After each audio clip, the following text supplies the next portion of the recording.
ഒരു പിടിയവിലുമായി ജന്മങ്ങൾ താണ്ടി ഞാൻ വരികയായി ദ്വാരക തേടി ഗുരുവായൂർ കണ്ണനെ തേടി.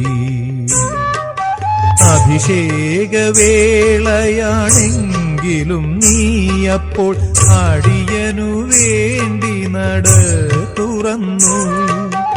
അഭിഷേകവേളയാണെങ്കിലും നീയപ്പോൾ അടിയനു വേണ്ടി നട തുറന്നു.